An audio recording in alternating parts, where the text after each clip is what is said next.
The Mike Wagner Show is powered by Sonic Web Studios. Hi, this is Mia Mosensia, also known as Mia No Time for Love. Check out my latest book, Missing, available in print and ebook formats on Amazon. It's now time for the Mike Wagner Show, powered by Sonic Web Studios. Visit online at sonicwebstudios.com for all your needs. The Mike Wagner Show can be heard on Spreaker, Spotify, iHeartRadio, YouTube, iTunes, Anchor FM, Radio Public, and the MikeWagnerShow.com. Mike brings you great guests and interesting people from all across the globe. So sit back, relax, and enjoy another great episode of the Mike Wagner Show.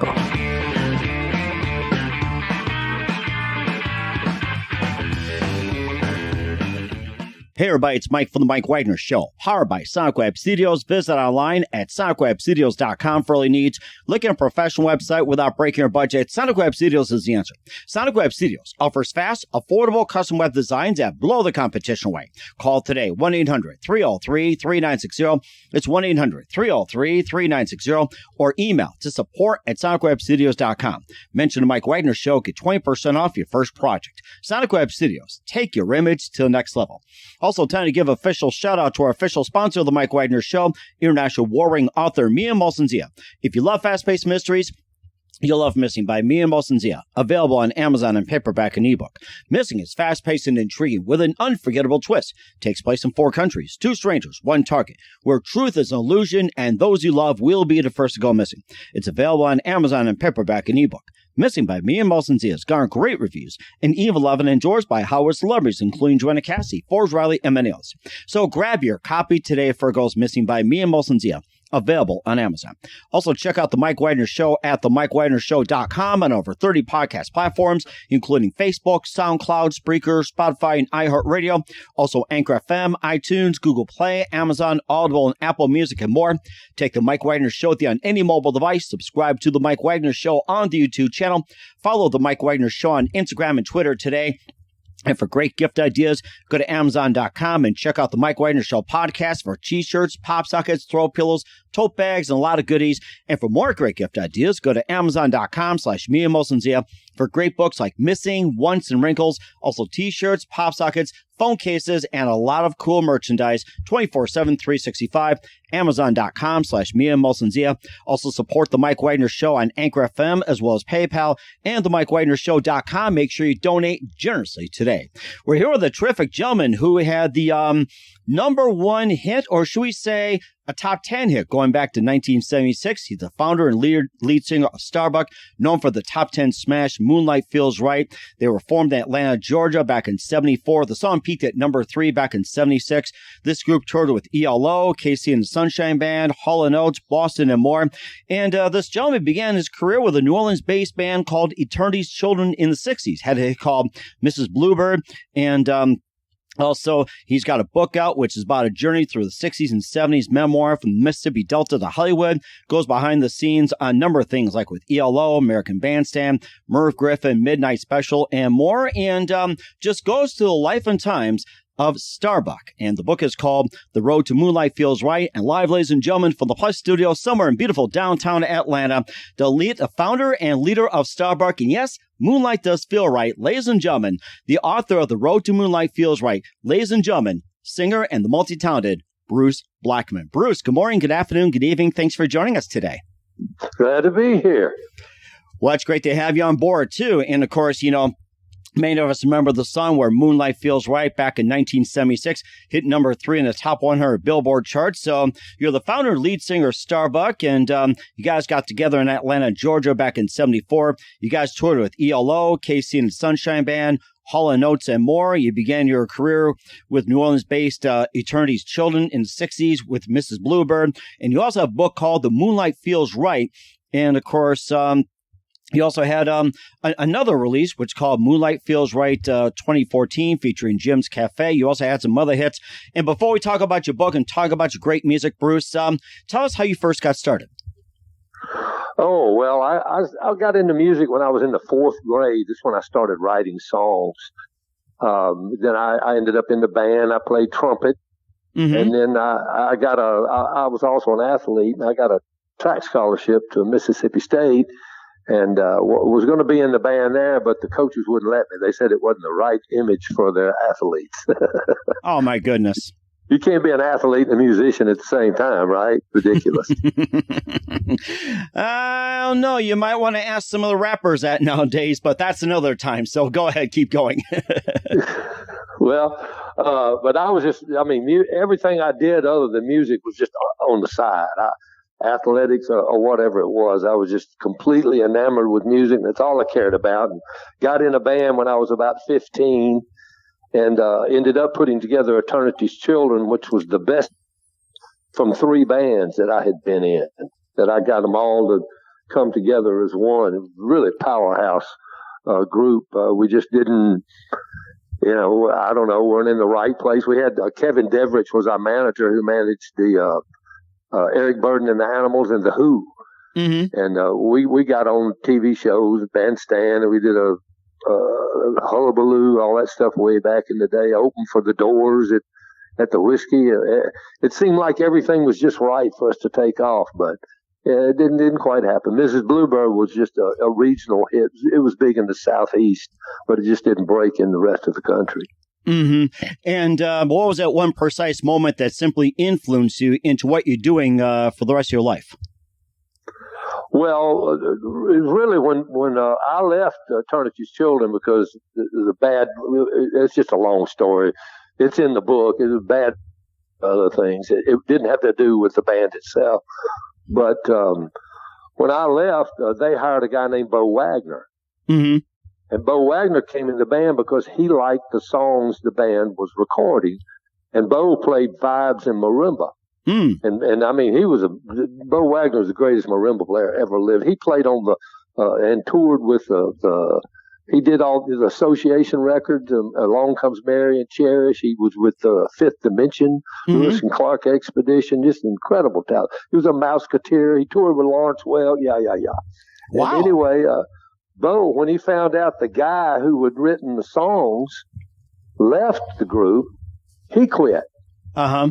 And then he set about trying to find me. It took him a while, but he was on the tour with the Liberace. And I get a call from this guy, a complete stranger, Bo Wagner. And he offered, he wanted me and my wife Peggy to come to the Liberace show mm-hmm. that night. Had VIP tickets for us. We weren't particularly interested, but he was very convincing. So we went, and we were real impressed with what Bo was doing. And he talked to us after that, and he wanted us to put a group together. Featuring my songs along with his marimba and vibes. So that's what we did. We put a group together and started working on original material, and the rest is what it is.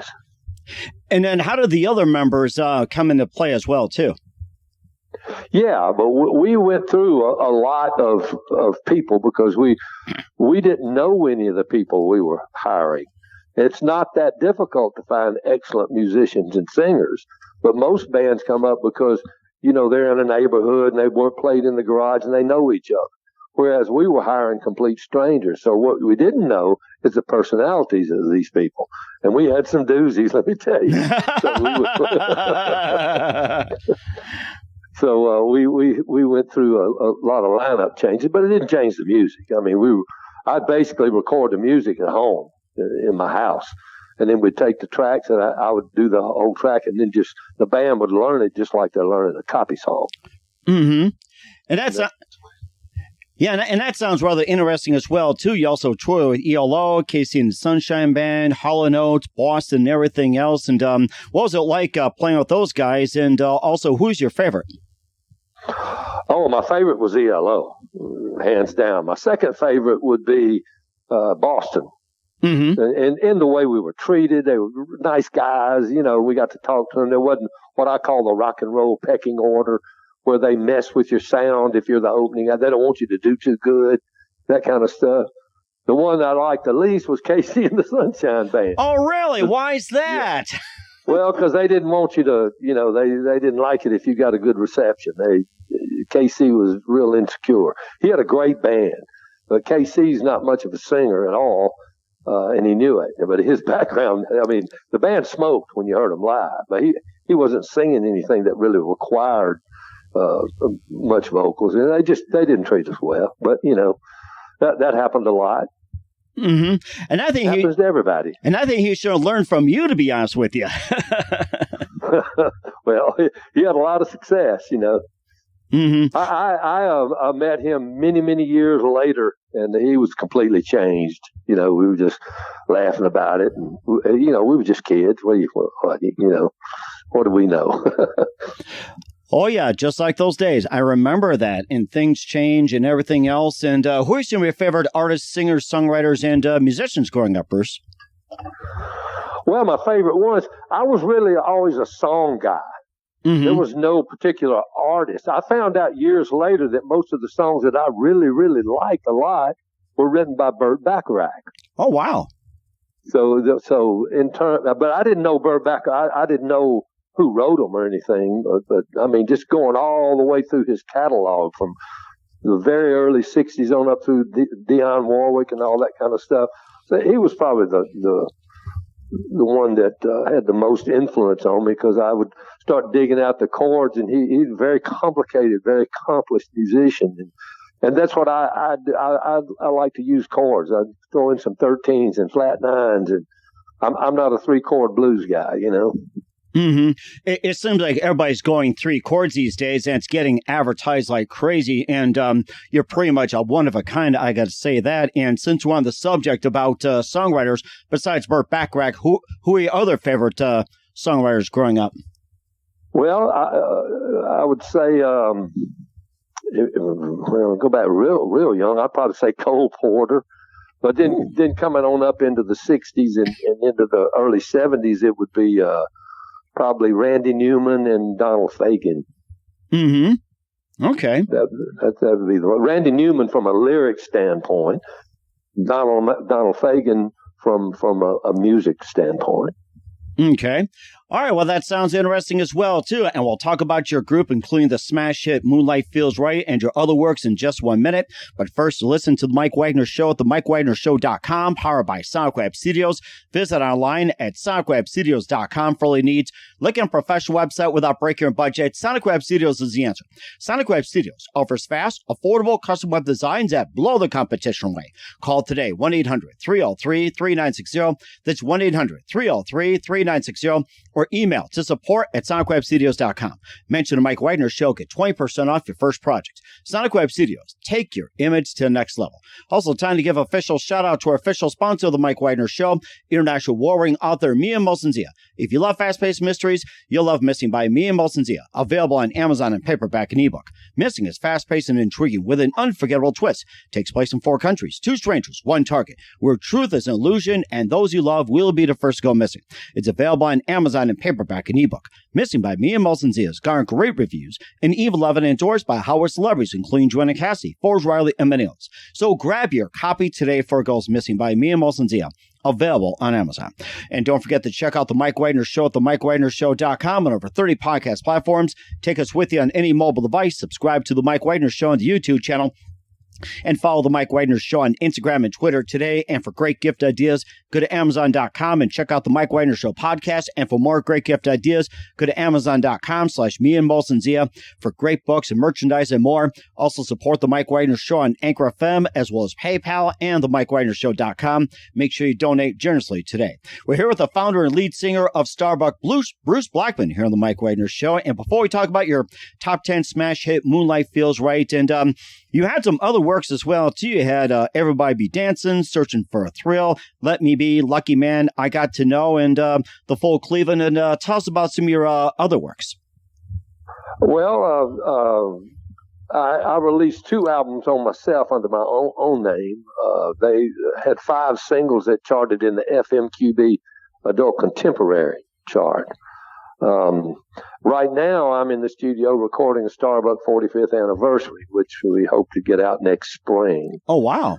So that's been a lot of, and I'm also recording the very first chart record that I ever had, Mrs. Bluebird. I'm taking it into modern standards and recording a very extensive symphonic version of that. Okay. All right. And also the song Moonlight Feels Right, which made the top 10, hit number 3 in the Billboard 100. One of my favorites back in 1976. And tell us more about this song and what inspired you to write it. Well, the song is a true story. It was based on a true story. I was sitting I'd been in an accident, cut the finger off on my right hand, so it was in a big cast. I was sitting on the floor in our apartment and playing a mini moog with my left hand. A mini moog only play one note at a time, and I was just sitting there going, do, do, do, do, do, do. And all of a sudden, I just popped in my head I went to a college to meet this girl who I'd seen in a photograph in the newspaper of a beauty contest. I'd never seen a woman that beautiful. My God, she made Elizabeth Taylor look ugly. or even Cindy Crawford nowadays, or whoever else the supermodel out there, I'll tell you. Yeah. So anyway, I wanted to go to this college to meet her, and I asked her out twice, and she said no both times. And the third time, we had gone to a pep rally at the stadium. We were walking back, and she was up in front of me. And I walked up beside her, and there was a little wind blowing. And I asked her out again, and she said yes. So I'm sitting in my apartment playing the mini moog, and that thought came in my head. When she said yes, the wind blew some luck in my direction. Caught it in my hands today. And then I looked up. The TV was on, but the sound wasn't on. And I was looking at Gene Hackman, and the movie was The French Connection. Interesting. And immediately when I finally found a tricky French connection, you winked and gave me your okay. And now, when Peggy and I started dating, on one of our dates, I took her out to a lake in Mississippi. Mm-hmm. And I had an old ratted out MGB convertible. And we dropped the top, and we could see the moon. The lake was just dead still, and the moon was reflecting off the lake. So those were the images that I brought into the song. And when I wrote it, I couldn't say we dropped the top at a lake in Mississippi, so I ended up changing it to drop the top at Chesapeake Bay. And the reference to Ole Miss that's in the song was, at the time she went out with me, she was dating a big-time football player from Ole Miss. Wow. So that's where I threw in Ole Miss. So it's basically that. It's the story of when we met, and we've been married for 51 years now. Oh, man, congratulations. Thank you. I've seen stuff on the internet about the songs about this sleazy old guy just picking up a young girl in Baltimore. No, it's exactly the opposite of that. Mm-hmm. It's a semi-sleazy young guy asking a young lady out. That's what it is. That's rather interesting. And you also turned this into a book called The Road to Moonlight Feels Right. And you also did Moonlight Feels Right 24T featuring Jim's Cafe. And we'll talk about the book in just one quick minute. You listen to The Mike Wagner Show at themikewagnershow.com, powered by Sonic Web Studios. Visit online at sonicwebstudios.com for all your needs. Also brought to you by our official sponsor of The Mike Wagner Show, international warring author Mia Molson-Zia of Missing, available on Amazon in paperback and ebook. We'll be back with the founder and lead singer of Starbuck and the author of The Road to Moonlight Feels Right, Bruce Blackman, after this timeout. The Mike Wagner Show is powered by Sonic Web Studios. If you're looking to start or upgrade your online presence, visit www.sonicwebstudios.com for all of your online needs. Call 1-800-303-3960 or visit us online at www.sonicwebstudios.com to get started today. Mention The Mike Wagner Show and get 20% off your project. Sonic Web Studios. Take your image to the next level. Hey everybody, my name is Forbes Riley, and I'm an American actress and a TV host. And I was delighted when I got my copy of Missing, which is Extraordinary Relation of Ordinary People based on a real life relationship. It's well written. It's amazing. You know, it talks about a man who has lost his wife and his daughter, and it's very well done. I'm going to highly recommend that you go get your copy of Missing. It is a powerful, exciting read. Mr. Mian Moshe-Zia. He is the author of Missing. And I want to give a big shout out and a kiss all the way halfway around the world to my dear friend. Check him out at Mia's website. It's called www.miamoshenzea.com. Missing. Available on Amazon. Again, I'm Forbes Riley, and I will see you again soon. Bye-bye. Hey, this is Ray Powers, and boy, are you in luck. Right place, right time. Tuned in to The Mike Wagner Show. You heard me.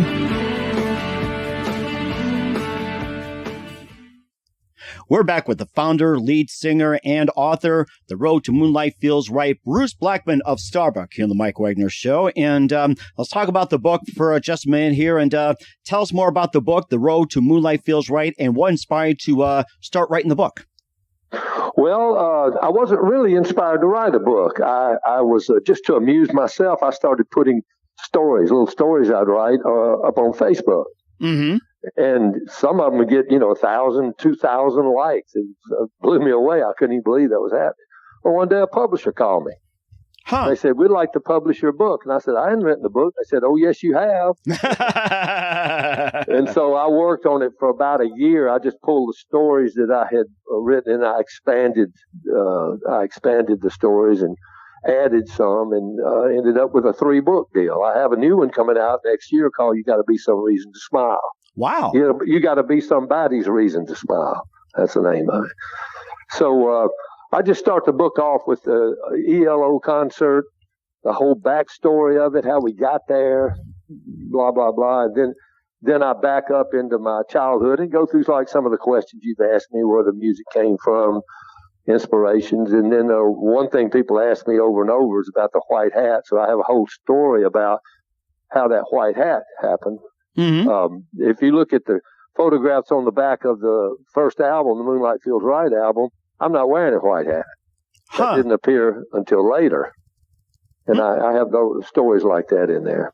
That's really interesting. You talked about behind the scenes with ELO, also American Bandstand, Merv Griffin, Midnight Special, and even Dinah Shore, which is also amazing. And I guess what's it just like backstage with Dick Clark, Merv Griffin, Midnight Special, and Dinah Shore. If you want to throw in some others, feel free to do so. I think you may have covered them. The Dinah Shore show was interesting because everybody said it back then I looked like Burt Reynolds. But she was dating Burt Reynolds then. So we were walking down the hall, I think it was in the CBS building, and man, she stopped. She did a double take on me. Because everybody said, I said, no, that's my cousin. I wasn't related to him at all, not in the least. But she invited us out. We went to the premiere of the movie Rocky. With her and Lee Majors and Farrah Fawcett. Uh-huh. And that was a trip. Farrah Fawcett and Lee Majors were about as big a stars as you get. And she was on Charlie's Angels, and he was a $6 million man. Mm-hmm. But they were just people. We had a good time, They're just like us. They just got lucky. Just like I should say luckier. Well, I could say that, just like the song as well, too. And you also had experiences with William Faulkner, Jim Morrison, and you also appeared in The Graduate as well. Tell us about those. Okay. Well, William Faulkner, when I was growing up, I had a good friend named John Keating. His father was wrote for National Geographic and was good friends with William Faulkner. And so Faulkner used to come to the Keating's house in my hometown of Greenville, Mississippi. So I was just a kid, but I used to sit in there and just listen to them talk. Most of the time I didn't know what they were talking about and wish I did, but that's how I knew him. And what was the other thing you said? I think I think it was William Faulkner, Jim Morrison, and an appearance in The Graduate. Yeah. Well, Jim Morrison, we opened for the Doors at the Whiskey A Go-Go. It was like 2 months before Light My Fire became a hit. Uh-huh. So when we went out on a break, Morrison was out there, and I wanted to talk to him about the music, and I walked up to him and said something, and he was just, he was in another world, man. Really? He was gone. I didn't get it at all. He would take his shirt off and start screaming F you, and I didn't get it. They sounded terrible, but the girls in there, man, they were just screaming. And so anyway, I walked outside. After that, there was a club right next to it called the Galaxy. Mm-hmm. And I walked in there, and there was a band in there playing, and they played one song for a whole set for 45 minutes. I went, wow, the song was In-A-Gadda-Da-Vida. Huh. And the band was the Iron Butterfly, and that song wasn't a hit yet. Mm-hmm. And so I sitting at the bar, and Doug Engel, the guy that wrote it, the singer, came up and sat down. We had a nice conversation. Then when I walked out of the Galaxy, the Sunset Strip was all lit up. Wow. And there was a bunch of people around. I said, what's going on? They said, they're filming a movie. And I said, what movie? And nobody knew. And so this guy came up and said, we need some hippies to be in this shot. He said, anybody want to do it? And I said, yeah, I'll do it. I had long hair then, you know. So I stood up against the side of the whiskey with several other people. And next thing I know, action, you know, and all of a sudden this little old short guy with a big old head comes running by. He's in a white suit and pulling a girl behind him. And then they ran by and ran into the galaxy. And then the guy yells, cut. And I said, well, what is that? Well, I found out later the guy was Dustin Hoffman, and the movie was The Graduate. Huh. So I'm in it for about 3 seconds. Oh, my gosh. Isn't that something? But who knew? I mean, nobody had ever heard of any of those, the movie or Dustin Hoffman either at that point. Wow. That is something. And I'm going through your book as well, too. The Road to Moonlight Feels Right, written by Bruce Blackman of Starbuck here on the Mike Wagner Show. And you talked about the Moonlight Feels Right in Birmingham, how you got started, about journey through 60s and 70s from the Mississippi Delta over to Hollywood. And, of course, you go into the place where I see some interesting subchapters, like about the joy of being poor, holy rolling in London, selling crackers in Mississippi, and the King of the Hood, and maybe just a bit about those. If there's a favorite subchapter you want to talk about, you know, feel free. Well, the one, Holy Rolling in London, is one of my favorites. My grandparents on my mother's side lived in London, Arkansas, population 350. Mm-hmm. So one summer we were there, and my mother and her sisters left me with my grandparents, Papa and Mama Vincent. Well, I was thrilled because Mama was going to be gone on Sunday, and that meant I didn't have to go to church. But Mama Vincent said, "You going to church?" So I had to put on my Sunday clothes, and we walked up this dirt road up a mountain. It was scorching hot. Went into this old stone church, and I mean, it was chaos. This guy jumped up on the stage in overalls and started saying, "Jesus, Jesus, Jesus." There's something special about that man. People were hollering and screaming, and I thought it was great. So I joined in. I didn't know these words they were saying, so I just made up my own words. And I started yelling and screaming. I even stood on my head in the aisle and was waving my feet, and nobody even noticed. I mean, it was nothing. And so when my mama came back, my grandmother told my mother, she said, "Oh, Bruce really got the Holy Spirit in church Sunday." And Mama looked at me and said, "Bruce, what did you do?" Did you steal his juice or something? Jesus juice or what? Yeah, a little bit. Oh, my gosh. And of course, getting into a little bit of food, wine, everything like that. You were selling some crackers in Mississippi. How about that? Yeah, that was my first business. I got some crackers, stolen from my mama. I wasn't aware that I was actually stealing them. I was in the 4th grade. I put them in my radio flyer wagon and wrap them up in a napkin. And I put 5 crackers in there and sell them for a penny. Wow. And I sell it. I was doing well. I mean, some days I made 10 cents. And at that time when candy was like 3 for a penny, I couldn't even spend 10 cents. Oh, my gosh. Too much money. But then Mama found out what I was doing, and she said, "Well, you can't do that because the reason you're making money is because you didn't have to pay for the crackers." Turns out I was selling the crackers for less than they cost. Huh. That's why it was a hit business. Oh, wow. That is something. And, of course, you also ventured into being a newspaper publisher, which turned out to be brief for you. Oh, very brief. I bought this story actually happened in a lot of places because a lot of kids did it. And later on at Mayberry show, they stole that story and had Opie do it. Anyway, I bought they had a little print kit for 99 cents. You could buy them the Johnson & Smith catalog. Mm-hmm. And you had these little wooden rows with grooves in them, and you could take the letters and put them in there. It took forever to do it. Oh, my gosh.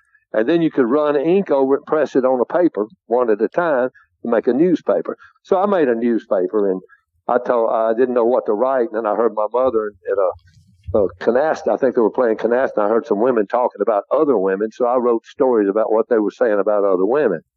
And how awful Mrs. Moore's curtains were. It was the awfulest green I've ever seen, that kind of stuff. and put it out in the neighborhood and got in a world of hurt. Oh, boy. A big controversy. That newspaper got shut down real quick. Oh, my gosh. And then it led you to the My First Performance, or it could be My Best Worst Day. Well, my first performance was at Archer Park in Greenville, Mississippi, and I sang a song called Little Toot about a tugboat. Mm-hmm. And I came in second girl who twirled a baton with chicken feathers on the end of it. Oh, wow. I was completely humiliated. I started thinking about maybe I should get me some chicken feathers and put on my arms and enter another contest with chicken feathers on my arm and sing Little Toot. So maybe I could win that way. That's rather interesting. And also, too, that the fact you also go to the people as well, too, high and low. And I guess you have some questions there. Did you sleep in the rain? Don't you know anything? And a guy or lady talking about birds, adverbs, and wine. Mrs. Nell Thomas and good old Coach Wally Beach. I'm sure had some great stories about those. You can pick a few and tell about those. Well, let's see. You mentioned one of my best worst days when my senior year in high school, we were played in a bowl game, shrimp bowl in Hattiesburg, Mississippi. And I had been injured, had severe injuries all season. The only reason I was on the team is because I was the fastest guy in the state, and they wanted my speed. So Coach Beach put me on the opening kickoff. He put me on as the safety man. He said, just make sure that nobody makes a touchdown. So they kicked off this guy. I weighed about 150, and this guy that was running the ball, returning the punt, was about 200.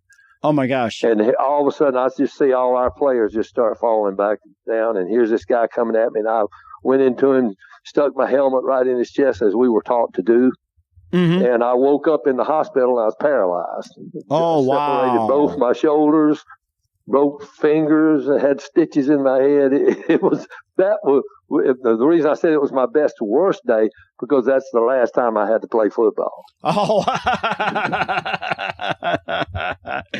well, that's totally understandable. Like I said, I mean, I would have done the same thing too with those. Nowadays, it's like, sticking your helmet into somebody is considered illegal these days. If you crack helmets, it's like one of the players did that. And oh my gosh. And we were taught that we had stainless steel Riddell helmets. And that helmet was a weapon, and you were supposed to use it as a weapon. And that's what we did.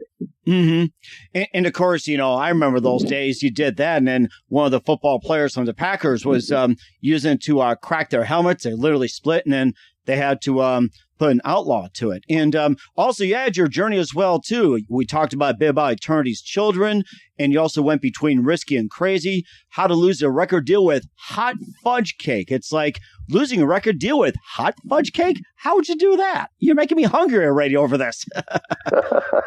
Well, it happened, that's for sure. When we put the first Starbuck together, because Bo Wagner's association with Gary Paxton from the association band, Cherish, Along Comes Mary, those things. Gary Paxton moved to Nashville. So Bo called him, and he said, well, come on up. We'll record an album. So we went up. We recorded an album in one day. And that night, we went out to Shoney's with Gary and some executives from RCA. And this crazy bass player, who was a great bass player. Remember, I told you you didn't know about people's personalities because they were strangers. So we're sitting there and eating, and so they came up and said, "What do you want to order?" And this bass player said, "I just want some hot fudge cake, nothing else." So the waitress said, "You want me to bring it with everybody else's food, or bring it?" He said, "No, bring it now." So she almost, and within a minute, she brings in this hot fudge cake. He looked at it and he went, "Oh my God, I love hot fudge cake. It makes me crazy. I want to screw it." And then he picked up part of it and raised his arms and put it in his armpits and started running his armpits back and forth. And that's how we lost our record deal with RCA. I'm sorry. I don't know how you lose a record deal like that, but I tried to be amusing. I gotta say that. I don't know if I want a hot fudge cake right now, but I'm not putting that thing under my arms whatsoever. I'd rather just eat it. Way. Thank you. No way. Of course, I fired the guy after that, but hey, it's probably the most unique way to lose a record deal in history. Oh my gosh. I have never heard of that. I think I'll share my story with similar people. Is that okay with you? Sure. Absolutely. All right. Well, talking about more about the book, Bruce Blackman with Starbuck, The Road to Moonlight feels right here on the Mike Wagner Show. And I'm finding some very interesting topics. And you can also, he'll tell you where to get the book. And in the meantime, we continue the journey as well, too, that besides losing a record deal with hot fudge cake, and you also experienced the worst TV interview ever. And you can tell us about that. Okay. I don't remember where it was right now. It's in the book. I don't know if I wrote where it was, but I went into this TV station to do an interview. Went in this little room. At the end of the room was a green couch. Oh. So we sat down, and the guy said, "Hey man, we're just gonna wing it. I'm good at this." He said, "We just wing it, okay?" And I said, "Sure." And it was one mic. He was holding the mic, and he said, "Okay, camera, boom." The red light comes on. The guy says, "Okay, I'm sitting here with." And I said, "Bruce Blackman." He went, "Bruce Blackman of, I went, Starbuck." And he said, "Starbuck." And literally the interview went on the whole way. He knew nothing. He didn't know who I was, what I was. He didn't know anything. We had done a concert that night in that town. Mm-hmm. It was absolutely horrifying. I was embarrassed. I didn't know what to do. And then after he did that, he said, and we were Bruce Blackman, and I went Starbuck, and then he went, and then he just stuck the mic over in front of me. Oh, jeez. I didn't know if I was supposed to get up and tap dance or what. Wasn't like he asked a question, Oh, my gosh. And if I ask, where was that TV station located so I remember not to watch it? I don't remember. It was somewhere in the South. Right now, it's just not coming to me where it was. It wasn't a major market. It was a medium size. Oh, that's not bad. I was going to say, I hope you don't call mine the worst interview ever. If we have something to discuss over hot fudge cake, if you dare do so. Yeah, you're the only person who's ever asked me about the hot fudge cake. Oh, really? Okay, something? Yeah, my wife and I were just talking about some hot fudge cake, and she wanted to have some pudding. I says, I really want some hot fudge cake. We fought over that, and then I was about to get some hot fudge cake or a little pudding, and all of a sudden, here we are talking about hot fudge cake. And it's like... You may not ever want any again. Well, not with that guy, but I'm not going to do it under my armpits. Like maybe give it to a dog. We'll see what happens. But that's about it. There you go. And of course, finally, we'll not to give away the whole book. Naked Cowboys in Mexico, along with the United Artists double deal with Bruce Blackman of Starbuck. The Road to Moonlight feels right, and rather interesting. Naked Cowboys in Mexico and the United Artists double deal. Well, that story is a very long story. It's in the book, and I chronicle 5 different days. We were supposed to go to Puerto Vallarta, my wife and I, to Puerto Vallarta to meet with Charlie Miner, who was the head promo guy with United Artists and some other United Artists executives. So we decided we were supposed to meet them on a Saturday. We decided to go to this resort in Mexico the Saturday before and stay there for a week and then go on over to Puerto Vallarta for the meeting. So when we got to this place, there's just no way I can describe all this. It's a long story. But one of the things that happened one night, they were having this show. And we were sitting there watching, and they had these cowboys with these big eyes and that had little spangles on the end of the eyes, and they'd rolled eyes one way and then the other way, and they all had goatees. Oh, wow. And these big cowboy hats. And we kept looking and looking, and all of a sudden this couple right in front of us, this woman said, "George, quit looking at those. Those are naked women." So the eyes were the breasts, and that's hey, it was Mexico, but a lot of stuff happened there. It was the worst vacation in the history of Earth. They ought to make a movie out of that that story. Oh, you know something? That and hot fudge cake. You know, I would put those two together. You can make a song and an album of it. It's like, I can see that happening.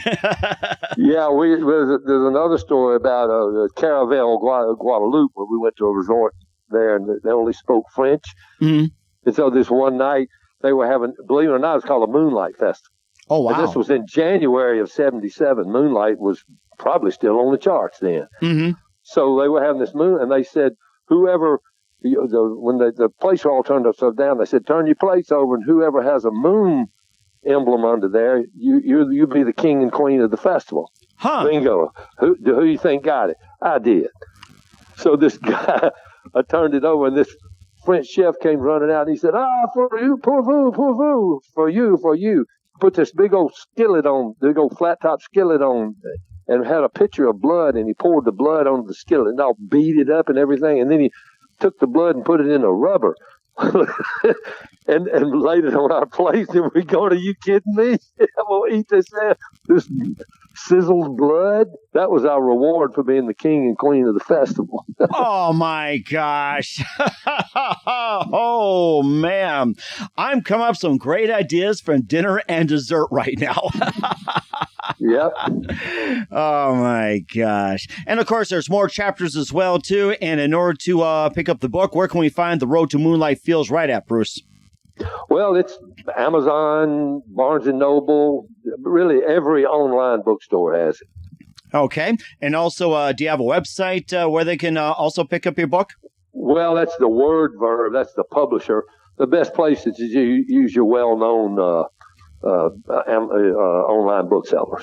Okay, we will certainly do so. We're here with Bruce Blackman of Starbuck here on the Mike Wagner Show, talking about the book, The Road to Moonlight Feels Right. Of course, the big top 10 hit, Moonlight Feels Right, back in 1976. We'd love to have you back on, talk more stories. And, of course, you got some books. We'd love to have you back on, talk more about those. And just a few minutes here, Bruce. And what can we expect from you in 2022 and beyond?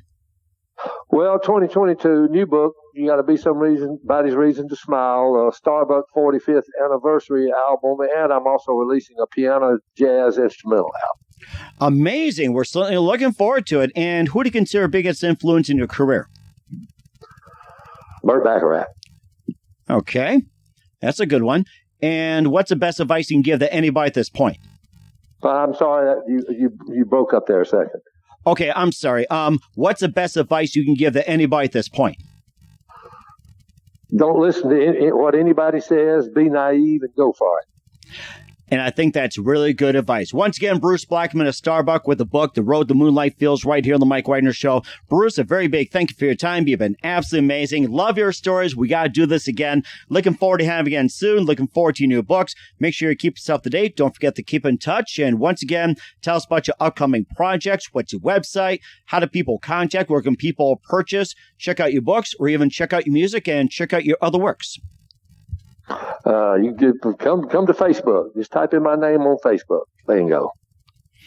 We certainly will do so. Once again, Bruce, a very big thank you for your time. You've been absolutely amazing. Looking forward to having you again soon. Make sure you keep us up to date, keep in touch, and let's do this again. You've been absolutely great. And yes, Moonlight does feel right.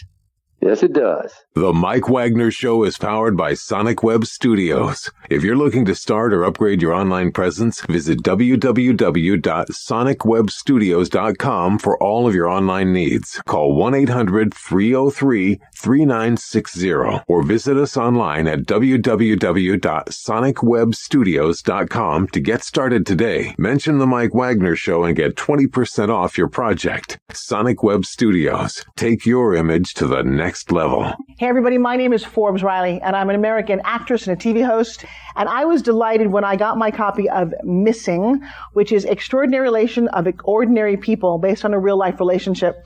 It's well written. It's amazing. You know, it talks about a man who has lost his wife and his daughter, and it's very well done. I'm going to highly recommend that you go get your copy of Missing. It is a powerful, exciting read. Mr. Mian Moshe Zia. He is the author of Missing. And I want to give a big shout out and a kiss all the way halfway around the world to my dear friend. Check him out at Mia's website. It's called www.miamoshenzea.com. Missing, available on Amazon. Again, I'm Forbes Riley, and I will see you again soon. Bye-bye. Thanks for listening to The Mike Wagner Show, powered by Sonic Web Studios. Visit online at sonicwebstudios.com for all your needs. The Mike Wagner Show can be heard on Spreaker, Spotify, iHeartRadio, iTunes, YouTube, Anchor FM, Radio Public, and themikewagnershow.com. Please support our program with your donations at themikewagnershow.com. Join us again next time for another great episode of The Mike Wagner Show.